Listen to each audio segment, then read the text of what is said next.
Olá, mesmo com o Brasil se aproximando das 400 mil mortes por causa do coronavírus, a prioridade do governo Bolsonaro é vender o patrimônio público brasileiro. Projetos que autorizam a venda de estatais avançam e ameaçam a soberania do país. Na reportagem, nós mostramos o protesto de trabalhadores da Caixa Econômica Federal contra a abertura de capital do banco. Enquanto isso, o país segue somando novas vítimas do vírus que poderiam ser evitadas se não fossem os erros do governo na condução da pandemia. Esta é a opinião do jornalista Gilberto Marigoni, nosso convidado na entrevista central. Continue aqui com a gente. Eu sou Afonso Bezerra e o Central do Brasil começa agora. Central do Brasil. Os planos de privatização seguem sendo tocados pelo governo. Os Correios, uma das mais antigas e estratégicas empresas públicas brasileiras, está na mira do ministro Paulo Guedes. Além de atuar na distribuição das correspondências, ela também tem incidência em setores logísticos do governo, como na distribuição dos livros didáticos. Nayá Tawani nos conta detalhes da tramitação na Câmara dos Deputados do projeto que abre setores dos Correios para a iniciativa privada. Nacional.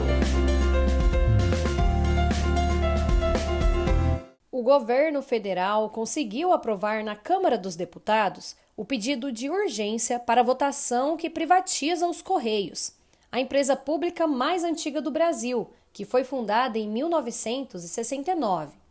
A medida está sofrendo pressão dentro do Congresso Nacional por parte da oposição, que defende que a empresa continue sendo pública, como afirma o deputado federal pelo PCdoB de São Paulo, Orlando Silva. Para nós, a prioridade do Brasil nesse momento deveria ser vacinar os trabalhadores dos Correios, vacinar toda a nossa população, gerar emprego e renda, proteger micro e pequenas empresas, que é quem mais gera emprego no Brasil. Essa deveria ser a prioridade, cuidar da saúde das pessoas durante a Covid, não pensar em privatização.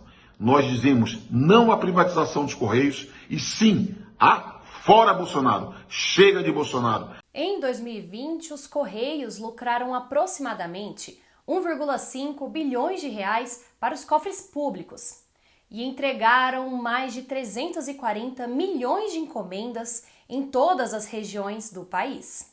O projeto de privatização da estatal coloca em risco o emprego de praticamente 100 mil brasileiros. Emerson Marinho, da Federação Nacional dos Trabalhadores em Empresas de Correios e Telégrafos, explica a importância da instituição para a sociedade. O governo Bolsonaro de desmontar todo o patrimônio público brasileiro só para satisfazer o mercado privado internacional ou o mercado financeiro é um prejuízo imensurável. Primeiro, de ordem constitucional, né?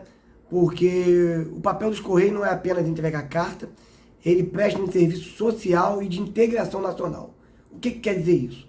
Quer dizer que essa empresa ela está erradicada em todas as cidades do país. Ainda não há uma data específica para a votação do projeto, mas a base do governo pode submeter a proposta para apreciação a qualquer momento.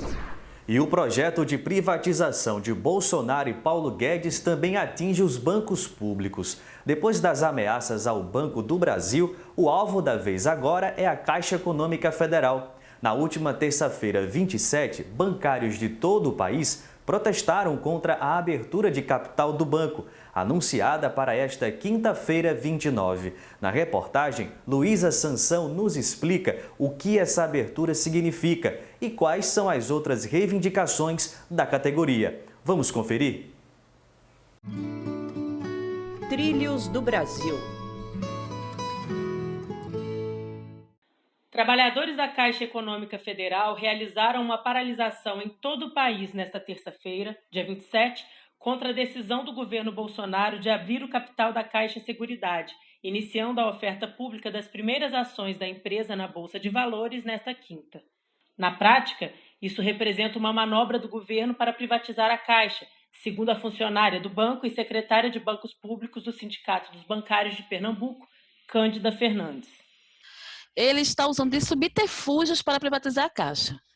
Então, ele está investindo em abertura de capital das subsidiárias da Caixa. Ele está querendo, né, efetivar o IPO da Caixa Seguradora, a oferta de ações. Ele está querendo antecipar salário para os empregados também participar da compra dessas ações. Então, assim, financiando a fragilização da própria empresa, né, que isso é um ataque direto, já que a Caixa Seguradora, o ano passado, ela foi responsável por 45% do lucro que compõe a Caixa. Cliente da Caixa há 20 anos no Rio de Janeiro, a funcionária pública Regina Coutinho, de 67 anos, iniciou sua relação com o banco já na infância, com uma caderneta de poupança. Por meio da Caixa, ela financiou a casa própria e utiliza vários outros serviços.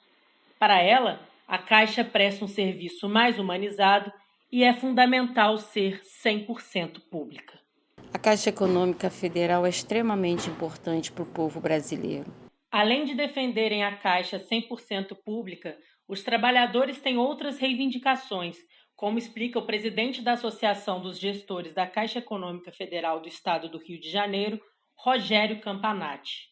Essa paralisação dos empregados da Caixa, além da luta por condições adequadas de trabalho, incluindo a vacina para todos, e dos direitos dos trabalhadores, como a PLR social, que foi paga em valor inferior ao acordado, é uma oportunidade de denunciar à sociedade o gigantesco desmonte que está sendo feito na Caixa, seja através da venda de ativos lucrativos da empresa, que é a estratégia de privatização do Pedro Guimarães, a exemplo do IPO da Caixa Seguridade, seja pela devolução desnecessária dos instrumentos híbridos de capital e dívida que capitalizam a empresa e cuja devolução vai acabar impedindo a empresa de seguir operando nos volumes que opera.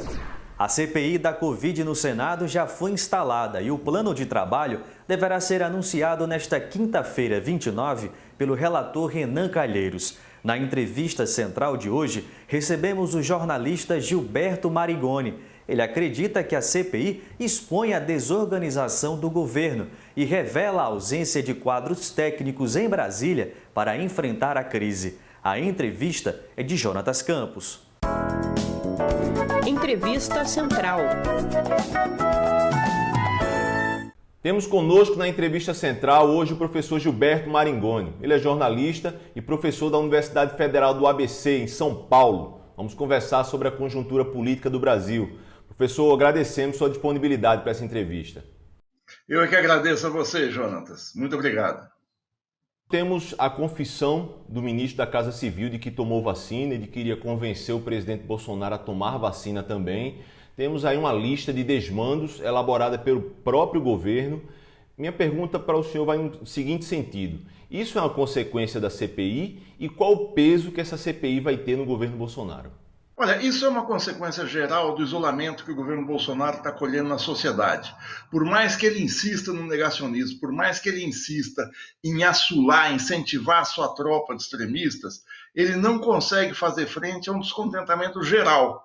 Essa manifestação do general Ramos, uma manifestação infantil, suscita a seguinte pergunta. Ele está escondendo o fato de ter tomado vacina de quem? Do Bolsonaro, do negacionismo geral do governo, da teia de absurdos na qual a gente está metido? Pois foi a própria Casa Civil, o general Ramos, que elaborou essa coletânea de 23 argumentos que, na verdade, mostram como é que o governo se comportou durante a pandemia.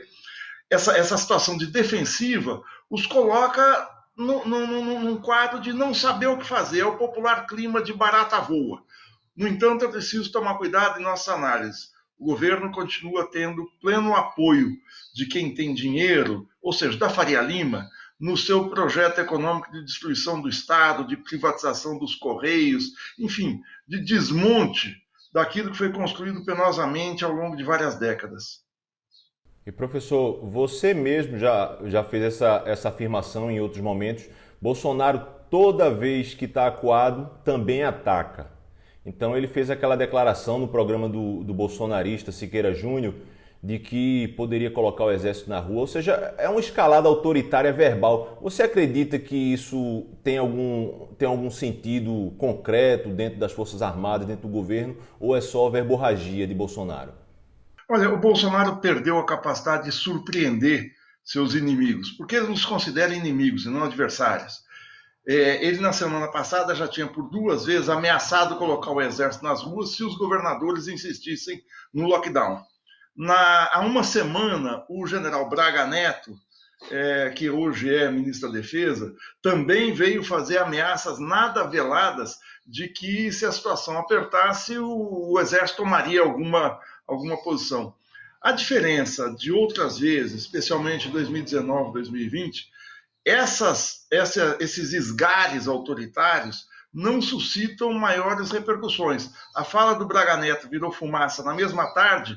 Agora, o comportamento do Bolsonaro junto ao Siqueira Júnior, ele suscita algo pior, porque ele ameaça com o Exército, mas ele faz aquela eu não sei classificar aquilo, se aquilo é brincadeira, se aquilo é terrorismo, fazer uma propaganda da história do CPF cancelado, que é um jargão próprio de miliciano, ameaçando matar as pessoas. Ele ameaça matar as pessoas quando a gente tem 400 mil cadáveres, 400 mil mortos no país. Eu imagino que tenha pegado mal até mesmo entre os bolsonaristas.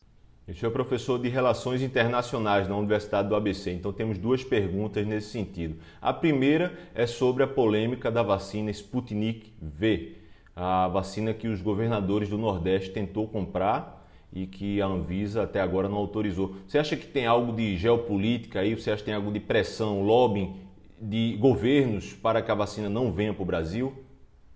Gente muito mais qualificada que eu nesse terreno científico, como os cientistas Miguel Nicoleles e o Gonzalo Vecina, disseram que os técnicos da Anvisa são sérios e que deve ser levado em conta esse cuidado que eles estão tendo na aplicação da vacina no Brasil. No entanto, o aparelhamento que o Bolsonaro tem desenvolvido em vários órgãos de governo nos deixa muito preocupados. A gente está vendo o que ele está fazendo na CAPES, colocou uma professora desqualificada, sem nenhuma familiaridade com a área de pesquisa. Em outros setores, ele tem feito a mesma coisa, ele coloca gente absolutamente incompetente. Veja o Ministério da Justiça, o Ministério da Educação, o Ministério das Minas, da Ciência e Tecnologia, enfim. A Anvisa acaba ficando sob o manto de desconfiança geral de sofrer pressões vindas de fora, não se sabe quais. A declaração do ministro da Economia, Paulo Guedes, sobre a China, sobre essa fake news de que o vírus é chinês, isso, se somando a outras, do filho do presidente, isso pode de fato ter um impacto na relação comercial Brasil e China? Eu não sei se na relação comercial geral. Agora, dá uma azedada nas relações, porque o Paulo Guedes expressa um ponto de vista que cada vez fica mais claro, é geral no governo. A dica de hoje da Parada Cultural é para quem gosta de trabalhos que resgatam a história da luta da classe trabalhadora. A recomendação é da escritora e sindicalista Dulcilene Moraes. Ela sugere o livro que narra o centenário do Marreta, o Sindicato dos Trabalhadores da Construção Civil de Pernambuco. Parada Cultural. Oi pessoal, dia 3 de maio, às 19 horas, nós estamos lançando o livro A Argamassa de uma História Sindical, que resgata os 100 anos de luta do Sindicato Marreta, Sindicato da Construção de Pernambuco.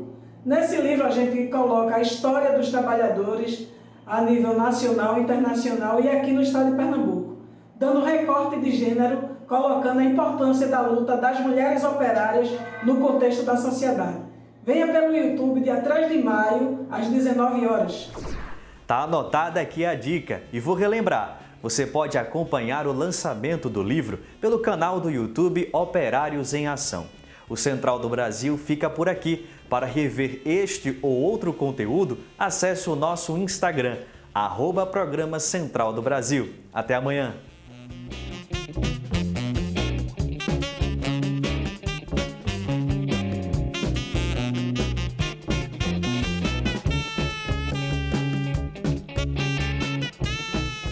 Central do Brasil, a rede de comunicação dos movimentos populares.